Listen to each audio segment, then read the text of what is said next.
Hey now, don't be shy. Step up and get yourself a big face full of Ron Van Dam. Oh. Okay, who let Ron write his own intro again?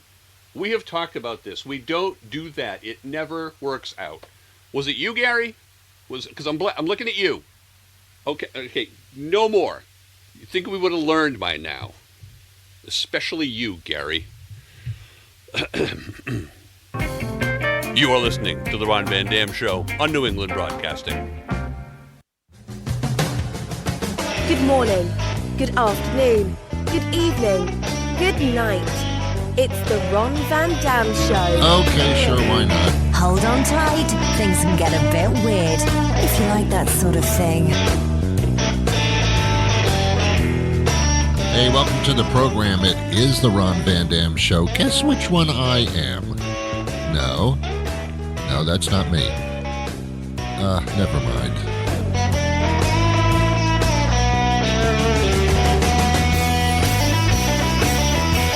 Okay, all right, fine, whatever. That's it. Nice fade out, Ron. Welcome to we have a new audio board. All weekend, there were people putting in an entire new studio equipment here, which is apparently updated, although I thought that the old equipment was just lovely.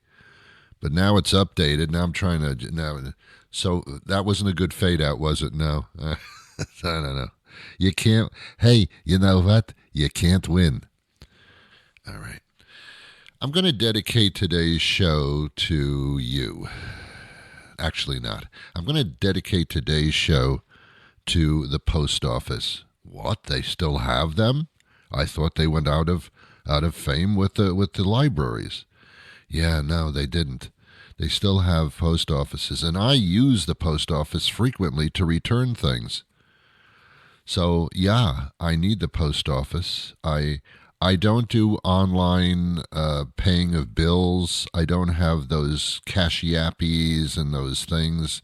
I'm very reticent about anything online being able to get into my money accounts and take things out automatically.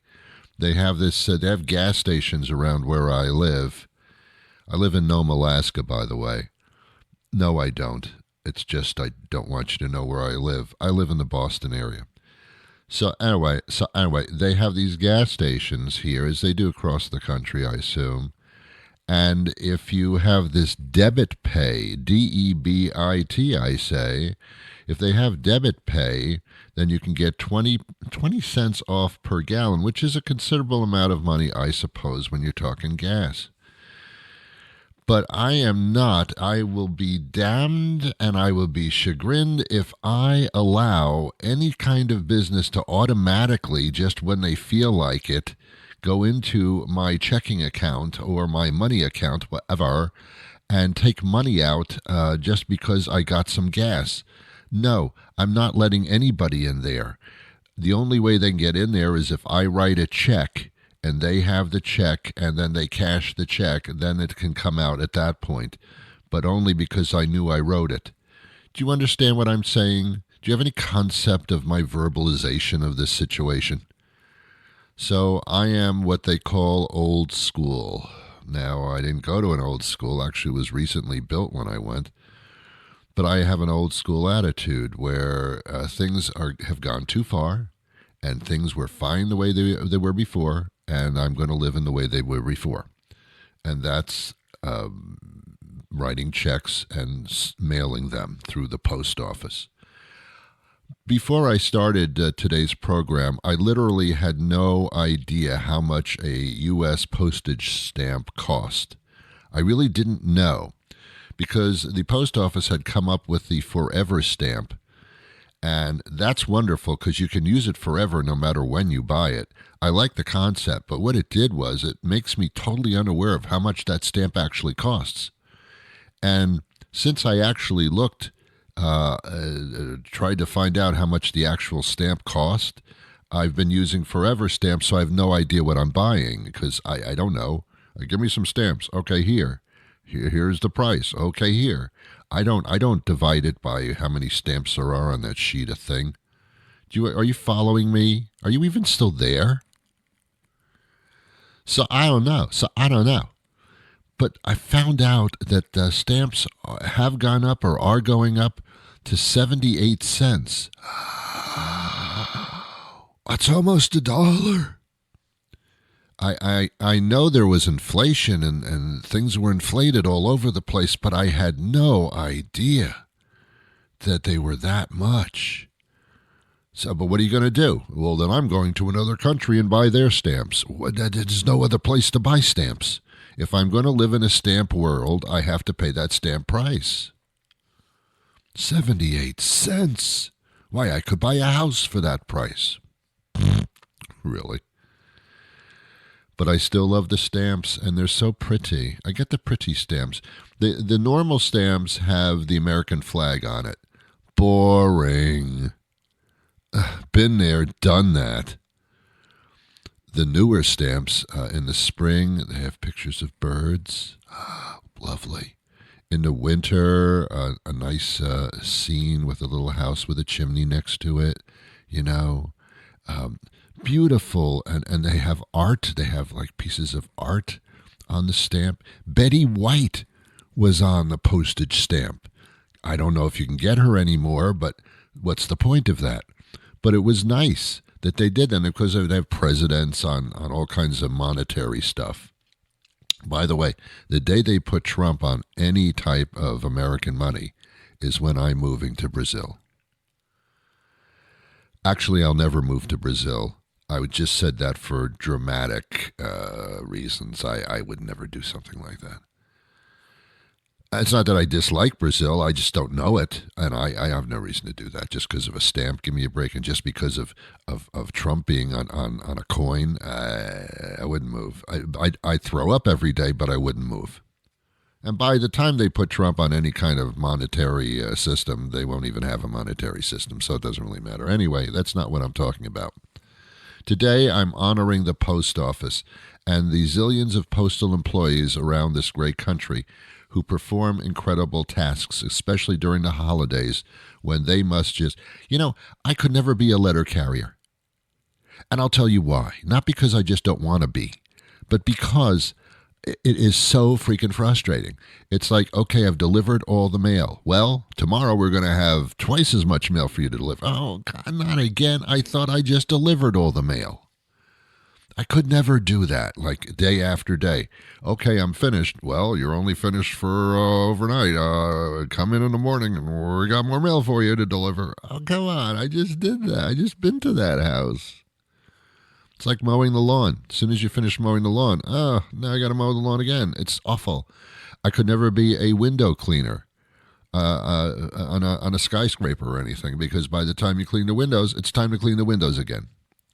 I don't like that. When I complete a task, I want it to stick for a good period of time before I have to do it again. You know what I mean? You know what I'm saying? Postal employees are wonderful. They're just wonderful people. They keep this country going, and the post office is an incredible institution. Should it be privatized? I don't know. I don't care. It's not the point. There's a letter carrier. She's a female. She comes to my house every single day. I have a mailbox out in front of my house, and she puts mail in it every single freaking day. And she is just to me a representative of life because that's a constant. There she is every single day, except Sundays. But there she is every single day. Sometimes they'll do a substitute. They'll throw a substitute in there so she can have some time off and go to the doctor or something. But otherwise, she's always there, and she has become a staple part of my life. I don't know her beyond what I know of her. She's always a smile. Loves dogs. I have a dog. Loves a dog. She's just one. It is a staple part, and it's such a good, solid constant.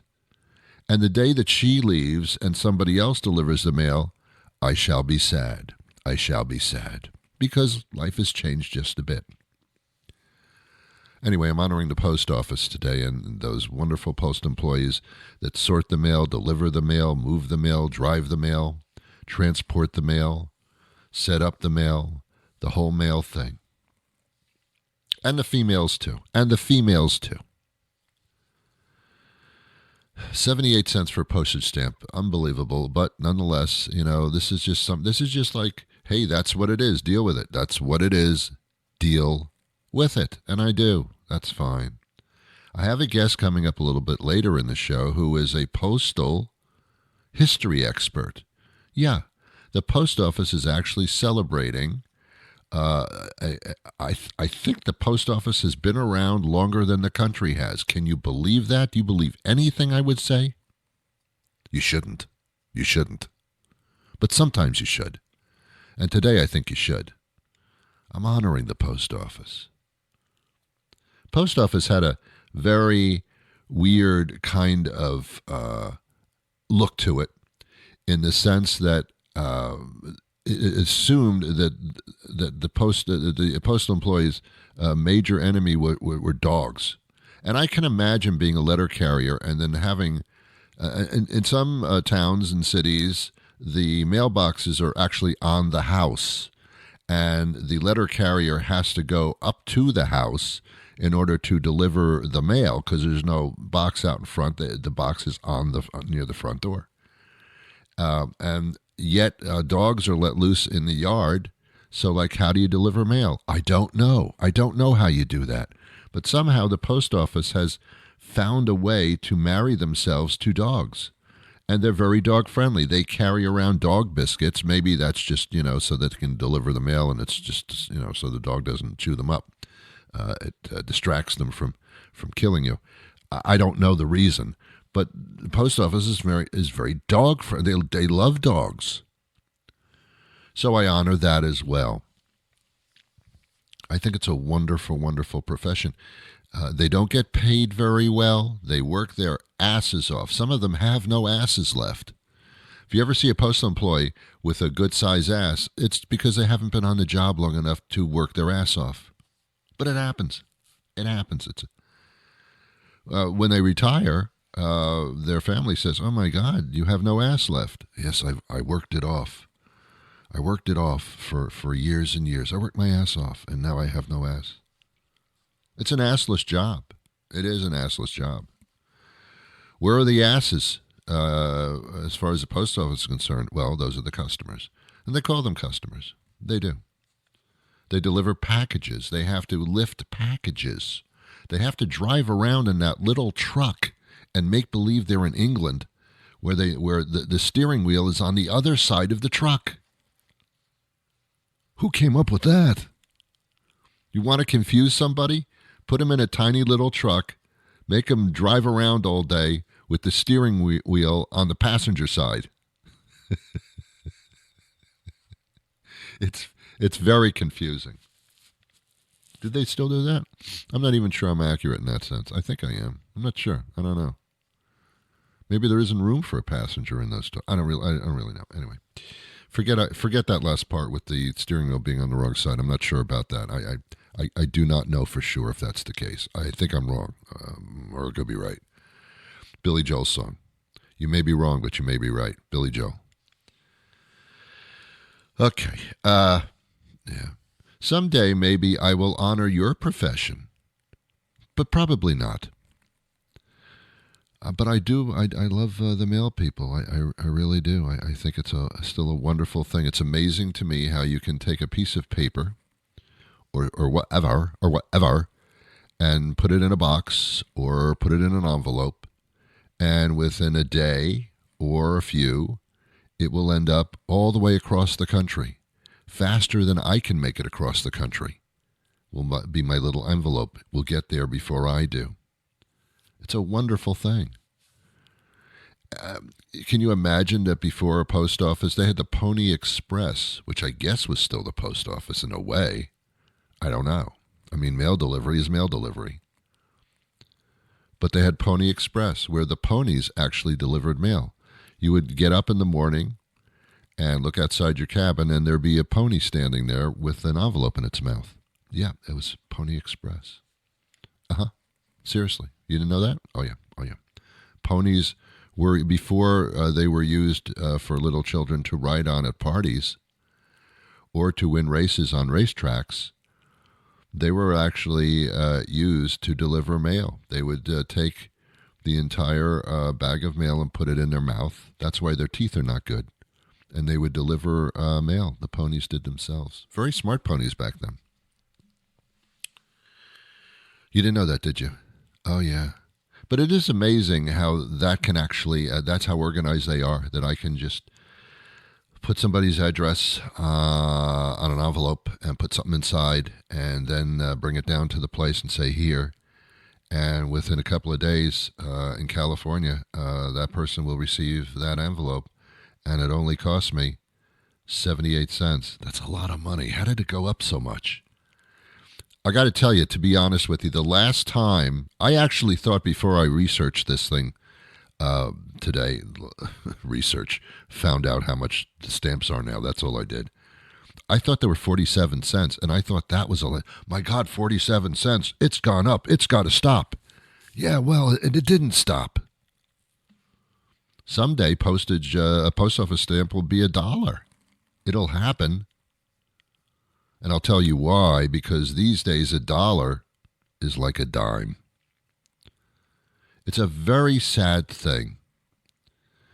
I called a guy up to remove a tree, a small tree. It died, and then I needed it removed because I can't do anything myself. And he gave me a quote of $150, and I said, "Well, that's cheap." And then I stopped. I go, $150 is not cheap. That's a lot of money. No, not now. Now $100 is like $10. What $10 was. Hey, it's on sale. It's under $100. Oh my God, I don't care what it is. I've got to get it if it's under $100. That's a lot of money still. And there are, I don't know how some people exist. I just don't. Inflation is absolutely absurdly insane. But it's one of those things where you can't really do that much about it. There's nothing you can really do about it. You can't do anything about it. It is what it is. It's sad. And I know some companies try to lower prices, but they can't, because if some schmuck comes out with something and they charge a lot of money, then everybody says, oh, he's getting all that money. We should raise our prices too. And then we're all screwed. And the funny thing is, we all have to pay for things, whether you own a business or you don't own a business. You still have to pay for stuff. You got to pay for utilities, a place to live, probably transportation, food. How about food? How about eating? How about that idea? Food's interesting because you can always eat the cheap stuff. You can eat a can of beans. Can of beans under $1, if it's store brand or something. But, I mean, you're going to get gas and you're going to die anyway, so what's the point? But, if you want to eat well, try going to a restaurant for breakfast. Breakfast, $15. Excuse me? $15 for breakfast? Yes. Yes. How about lunch? $20. $20 for lunch for a sandwich? Yes. But it comes with French fries. Oh, okay, that's fine. I know it came with French fries. $20. Hamburger in a restaurant. Yeah, $20. Ron, where do you eat with $20 hamburgers? Go out and check it out. See. I mean, you can go get the cheap shit. Yeah, everywhere. Everywhere there's cheap shit, but it's still expensive. The dollar store is no longer $1. It's $1.25. What, are you kidding me? You don't have enough money to change the sign? You're not the dollar store anymore. You're the $1.25 store. Are you kidding me? All right. My guest will join us, and we'll learn a little bit about the history of the post office. It is kind of interesting, but we'll do that. But first, there's this. Have you been injured in an auto accident? Have you thought about maybe getting injured in an auto accident? Every day, hundreds of people around the country win very profitable lawsuits for the injuries they've suffered in auto accidents. But it's not always easy to find an auto accident to be involved in that you yourself didn't cause. That's where I come in. Attorney Jimmy LaGuardia, a.k.a. Crash Boom Jimmy. I can not only represent you in your injury lawsuit case, but I can help you arrange and be involved in the very accident for which you're seeking to collect. After years on the job, I know a guy who knows a guy who probably knows a guy who can thoughtfully arrange your accident to the degree you want from gentle fender bender to near-death experience. And if you do happen to die in your accident, there is no cost to you for my services. Attorney Jimmy LaGuardia, call me now at 555-CRASH-BOOM for your free consultation, probably somewhere down near the docks with around a lot of cameras, or maybe in the back room of my cousin Lorenzio's restaurant. They make such a good bourgeois, you can't believe it. 555-CRASH-BOOM. Call me today, because with Jimmy LaGuardia, winning your lawsuit is no accident. Steve Kochersperger joins us now. He's a USPS, United States Postal Service historian. And, welcome to the show, Steve. Thanks, Ron. It's great to be here. How many years have we had this Postal Service? It's 250 years. That's pretty close to the birth date of the country. You're right. We're actually a year older than the country. Oh. The Postal Service was established in 1775 when Congress appointed Benjamin Franklin our very first Postmaster General. The reason for that was we were at war. We needed a general for the Army. That was George Washington. We needed a general for the Postal Service so we could communicate with the Army, and that was Benjamin Franklin. Wow. I assume back then that there weren't a lot of trucks. Not a lot of trucks, a few stagecoaches, mostly horseback. Wow, this is crazy. Now, how has technology affected? Technology has affected everything, including myself, to the point where I don't understand it, but I do enjoy some of it. How is technology updated on a regular basis with the Postal Service? The Postal Service has been adopting technology. We've been at the cutting edge from the beginning. I mean, the first steamship in the 18 teens, it wasn't long before we said, what if we put mail on that? Maybe we could get there more quickly. And same thing with the railroads. Wow. We found that putting mail on trains was a much faster way of getting it delivered. Even to the point where they were sorting mail on the trains. We had railway mail service during the Civil War. When airplanes were invented, the Postal Service, maybe we could use those. And it turns out that air mail was a really good way of moving mail across the country. Yeah. The problem was there was really no commercial aviation. There were no airports. It's hard to find pilots. The airplanes were not well suited for what we had in mind. So Postal Service had a big hand in developing the aviation industry. Wow. It also had a big hand in what we call zip codes, I understand, which we take for granted, but this was a Postal Service revelation. Is that right? That's right. In 1963, the Postal Service was really swamped with the amount of mail after World War II and the baby boom. And the old methods of sorting by hand and memorization did not keep up. The zip code was invented to make sorting mail easier, and it converted every post office to a 5-digit number that was very easy to sort to. Over the years, the zip code has been adopted for a countless number of things, to the point today where you couldn't even order a pizza without a zip code. That's true. Wow. And that's all due to the Postal Service coming up with that. One of our best inventions. Yes, one of your best inventions. In my archaic mind, I picture a lot of people sitting in a large auditorium kind of size place sorting mail. I assume that doesn't really happen anymore to that extent. What about the technology in sorting mail? I can't imagine with the number of pieces that go through any given second that, I don't even know how you do that. The picture you have in mind was accurate probably up into the 1970s. Wow. After that point, the technology for automatic mail sorting replaced so many of the people that were needed to sort mail. They're able to do it using optical character readers and barcode sorters. If you get a piece of mail, look at the bottom, you'll see there's a little barcode that represents the zip code and the address information. The machine can read that and sort it right to delivery order. So your letter carrier can take that mail right out the door, and he doesn't have to sort it at all. He just puts it right in the mailbox. Yeah. The most amazing thing to me is that technology and the way that the mail is sorted, and then it comes down to the letter carrier that goes to your home or your apartment building and is incredibly friendly. I have an incredible relationship with my mail carrier. We say hello. We look forward to saying hello to each other. I mean, it's so personal, yet so voluminous.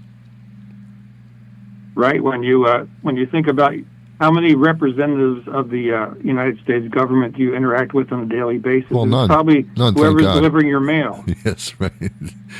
But the Postal Service is routinely rated the most popular of government agencies for that reason, because they have a relationship with the person who they delivers their mail, or they work at the post office. And it's a reputation we're proud of, and we intend to keep going for the next 250 years. Excellent. Yeah. I mean, there have been some challenges over administration things that were said, but post offices, don't touch that. No question about it. You came up with the forever stamp, which I thought was brilliant as well. The forever stamp, I think that was another brilliant concept. Yeah. In my previous work, I was a postmaster, and anytime there was a rate change, we had to sell, Wow. 1 or 2 cent stamps to put on to make up the difference. Yeah. The forever stamp takes that out. So, and some people look at it as an investment. If you buy them now and the price True. goes up later, you've made a good investment, right? Yeah. One of the things that most people have said through most of their life is, I can't believe how inexpensive it is to mail something and have it arrive any place in the United States, like really fast, or even the world. I mean, that concept is still amazing to me. The world is truly united through the postal system, and that started 150 years ago when the nations of the earth came together to form a postal convention so that we could easily do that. But the reach of the U.S. Postal Service, you could send a letter from Alaska to Puerto Rico for 78 cents, or even from Guam to Maine for 78 cents. These are all areas where the Postal Service delivers mail. Yes. I know we have email these days and we have texting and you can send things that way, but when it comes down to it, the Postal Service is still king, no matter what age or generation you're in. You're celebrating 250 years coming up? Absolutely. 250 coming up, another 250 ahead, I believe. Well, I hope so. You'll have to let me know after the other 250. No, that's good. Hopefully we're both on to better things. Okay.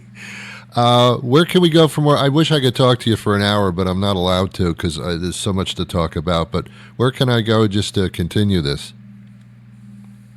We've got great information about our history. If you go to usps.com/250, you'll just find more and more than even photos and tons of information. Perfect. And it's still a nonprofit, right? We're not out to make money. We're supposed to break even, and we're providing a service. We're owned by the American people. Yes, good. And let's keep it that way. Okay. Hey, thanks for doing what you do. I liken you to giving service to the country because I think that's what you do as well. So thank you for that. Thank you, Ron. Steve, it's been a pleasure speaking to you.